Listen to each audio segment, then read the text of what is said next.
మీ అందరికీ తెలిసినట్టుగానే ఆంధ్రప్రదేశ్ కూటమి ప్రభుత్వం అధికారంలోకి వచ్చిన తర్వాత పేద విద్యార్థుల పండగ ఉండేందుకు తల్లికి వందనం అనే పథకాన్ని ప్రవేశపెట్టింది. ఈ పథకాన్ని 2024, 25 సంవత్సరం నుండి ప్రారంభం చేశారు. ఈ పథకం కింద ఏంటి అంటే ఫస్ట్ తరగతి నుంచి 12థ్ వరకు చదువుకునే ప్రతి ఒక్కరికి 15,000 అయితే అమౌంట్ అకౌంట్‌లో క్రెడిట్ అవుతాయి.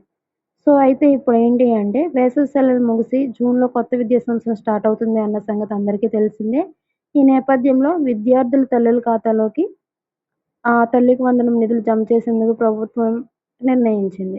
సో, ఆ నిధులు అకౌంట్‌లో క్రెడిట్ కావాలి అంటే ఆధార్ సీడింగ్ జరిగుండాలి. అంటే మదర్‌కి ఆధార్ సీడింగ్ జరిగుండాలి కాబట్టి దానికి సంబంధించి ఆధార్ సీడింగ్ ఎవరైతే చేసుకోలేదో మదర్ అకౌంట్‌కి ఆధార్ సీడింగ్ చేపించమని చెప్పారు. సో, ఈ ఆధార్ సీడింగ్ ఎలా చేయాలి? ఏంటి? దాని గురించి డీటెయిల్స్ నేను ఇంకో నెక్స్ట్ వీడియోలో చేస్తాను. ఇంతే. Bye bye.